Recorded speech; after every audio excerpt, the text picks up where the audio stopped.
Você não gostaria de ficar cara a cara com um tigre na selva ou com um tubarão em alto mar. Afinal, são animais capazes de matar apenas com patas ou dentes. E o ser humano? Ele também pode ser mortal usando apenas o seu corpo?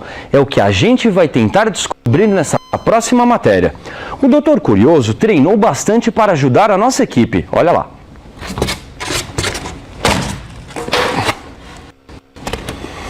Com isopor é moleza, né, ô Valentão?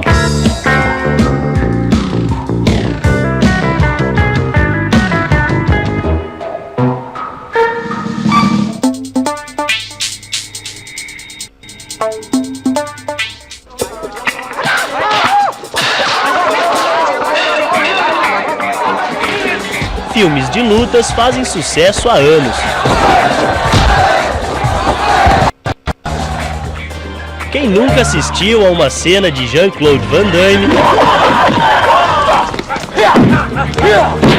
ou Jack Chan fazendo voar vilões implacáveis?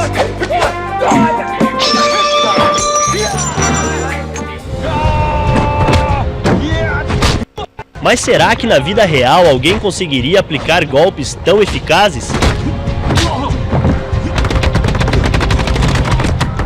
É mesmo possível que o corpo humano seja capaz de desferir golpes mortais?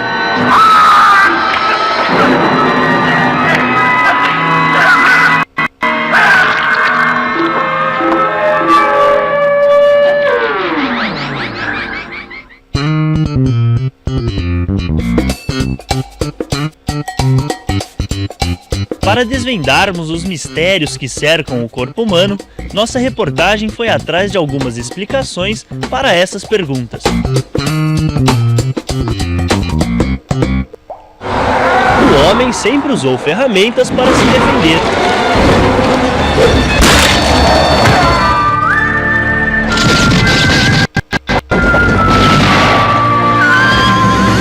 Criou revólveres,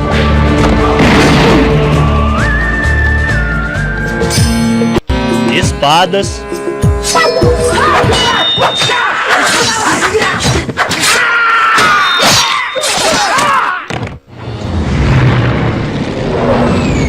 bombas,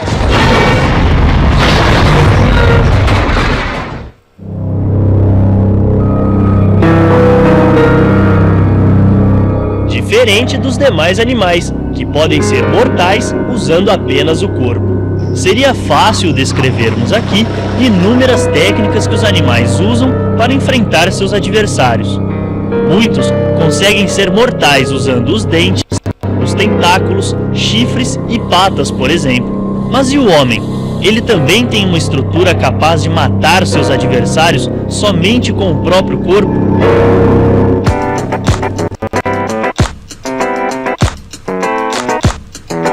Pode realmente machucar são os socos, os pontapés, porque devido ao fato de você ter um braço, né, muito longo, né, você consegue gerar torque, que é energia o que é força vezes braço. Quanto maior é esse braço, né, maior o torque, maior a violência da pancada que você consegue gerar. Segundo o professor Fábio, a maneira como a pessoa ou animal usa seus braços, pernas e mandíbula faz toda a diferença.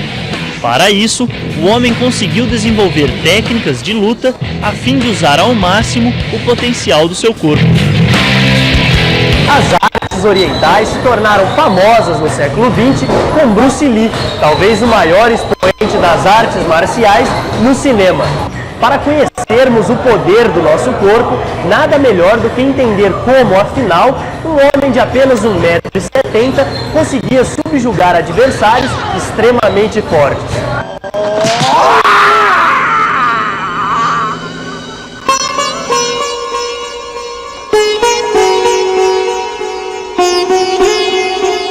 Bruce cresceu em Hong Kong, na China. Lá, aprendeu diversas técnicas de lutas e filosofias de vida. Com 18 anos, ele se mudou para os Estados Unidos, onde abriu sua própria academia e passou a ensinar uma técnica desenvolvida por ele mesmo, chamada Jeet Kune Do. Mas o que está por trás dessa técnica? o que Li aprendeu na misteriosa China dos anos 50 que fez dele um mito no Ocidente.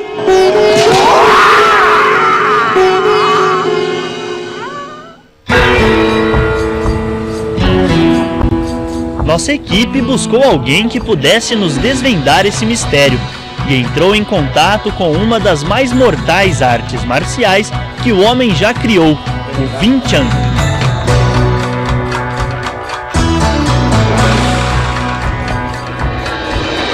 Vamos dizer sempre que o Wing Chun é uma arte de defesa pessoal.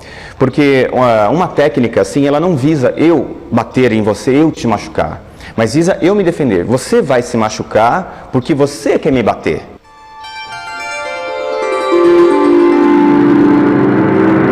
Foi em meio à turbulenta situação política e social que sacudiu a China na metade do século XX que Bruce Lee iniciou seus estudos nas artes marciais. Mas foi com o seu mestre, Ip Man, que ele aprendeu o Wing Chun, a arte marcial que seria a base para o seu sucesso nos Estados Unidos. Há quem diga que essa misteriosa luta era ensinada dentro dos mosteiros espalhados pela China e teria ficado oculta nas abadias por séculos. A arte só foi conhecida por meio de uma moça chamada Yin Wing Chun, de quem a luta herdaria o nome. Considerado o último patriarca do Wing Chun, Ip Man e sua arte foram os responsáveis por tornar Bruce Lee um dos homens mais perigosos do mundo.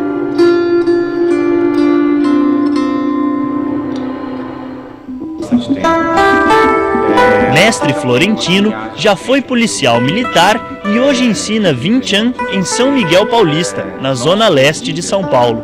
A primeira dica que Florentino nos dá é sobre o princípio de projetar o corpo para que o agressor se machuque. Isso se explica em virtude da arte ter nascido com uma mulher que buscava compensar a sua fragilidade muscular ao enfrentar homens mais fortes. Uma caneta, ela aparentemente é frágil, né? Se eu pego ela aqui e eu forço assim, eu quebro ela com muito pouca força. Mas se eu utilizar essa caneta de forma a perfurar, né? Nesse sentido, ela se torna, na verdade, uma arma que vai atravessar minha mão. Se eu posicionar meu braço num ângulo um pouco diferente, junto com o meu corpo, e oferecer para meu adversário essa região do meu braço, que vai funcionar exatamente como a caneta que eu estava exemplificando, né?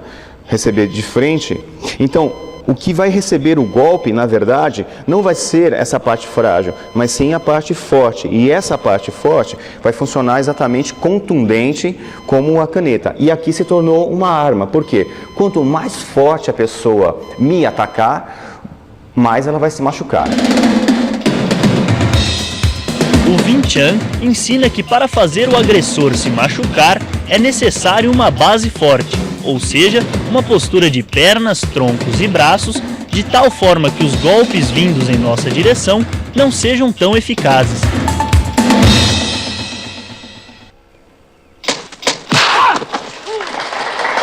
Essa era uma técnica muito utilizada por Bruce Lee. Muitas vezes ele conseguia escapar de golpes perigosos e contra-atacar com eficácia. Suas defesas eram baseadas na projeção do seu corpo contra a agressão dos adversários. Na prática parece bem lógico, mas cientificamente, o que acontece com o agressor? Esses movimentos têm algum fundamento teórico? Tomando o exemplo da caneta usada pelo mestre Florentino, o professor Fábio nos explica o que acontece nessa situação. Força é a variação da quantidade de movimento no tempo. Isso é a força. Então o que acontece? Se eu variar a quantidade de movimento muito rápido, eu tenho uma força muito acentuada. O que acontece? Quando ele coloca o cotovelo para bater, atrás do cotovelo você tem o braço, né? Então o que acontece? Ele não permite um torque, né? Você não roda, o seu braço não faz giro, quer dizer, você não cria quantidade de movimento. Então ele bate numa parte parada, é como se você estivesse batendo numa parede. Covering fire! Um exemplo muito prático desse mesmo princípio é observado quando se usa um rifle. Apoiar a arma na região entre o peito e o ombro faz com que o coice da arma não gere movimento.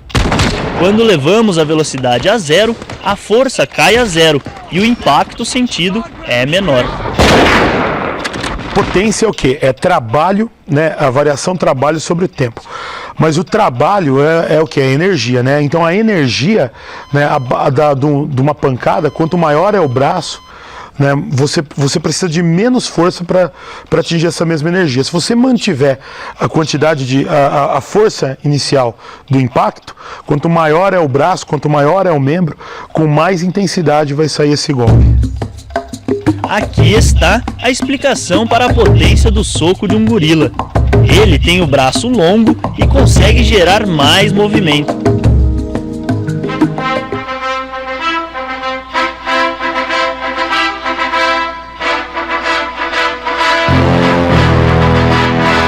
E é também por isso que o soco do Dr. Cury provavelmente não terá o mesmo efeito.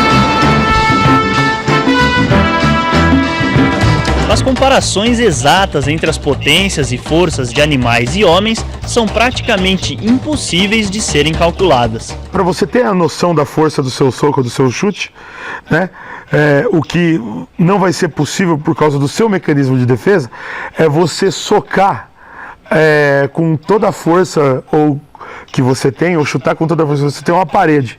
Você tem a noção do seu chute, mas você não vai fazer. Porque na hora que você vai socar a parede, o seu mecanismo de defesa já vai retrair. Marcelo Florentino explica que as técnicas utilizadas para aplicar golpes letais consistem em utilizar o peso do corpo e a velocidade durante os golpes.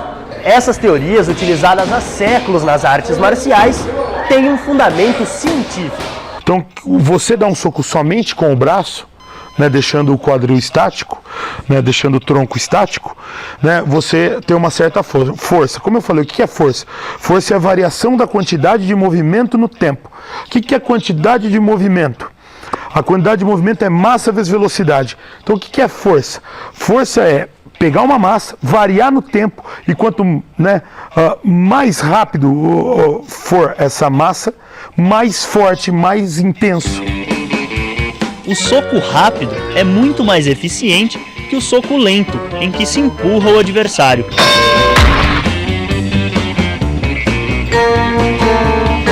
Vamos a um exemplo. Supondo que o Dr. Cury queira levar uma cadeira de um ponto X para outro ponto Y. Se ele empurrar a cadeira com um tempo de contato longo, fará bem menos força. Mas se ele resolver dar um pontapé com o tempo de contato menor, a força é bem maior.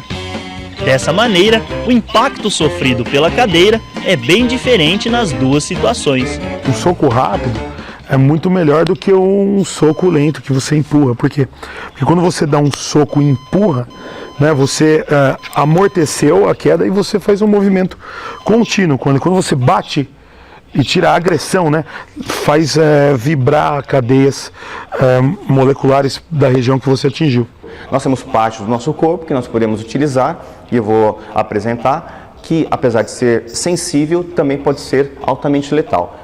Como numa garota, aparentemente uma mulher sensível e delicada se tornou também um ser humano extremamente poderoso. Sabemos então que os golpes mais eficazes são rápidos e conseguem associar o peso do corpo na agressão.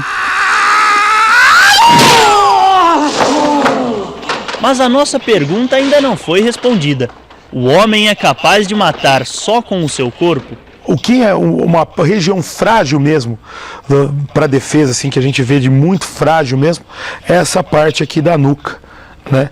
Que essa é uma região mesmo sem defesa, né? Você pode cair de uma cadeira, bater a nuca direto e ficar tetraplégico. A mãe, quando o bebê é muito pequeno, ela protege o que? A cabeça, a moleira e a nuca. O resto do corpo humano ele é muito bem protegido, ele é muito resistente, ele aguenta pancadas, impactos.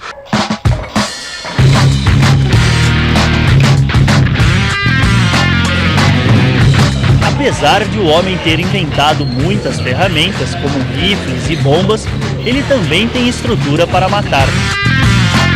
Socos, chutes e mordidas podem ser letais. Tudo vai depender da forma com que se aplica o golpe e, claro, de quem recebe a agressão. Por isso, os golpes letais que Bruce Lee tanto usou nos cinemas são perfeitamente possíveis de acontecer na vida real. Afinal, Lee sabia como usar o seu corpo ao extremo a fim de causar o maior dano.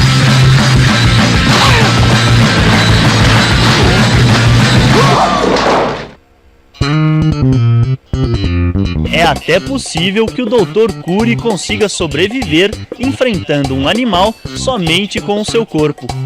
Depois que ele aprendeu os segredos do Wing Chun, ele está muito mais confiante.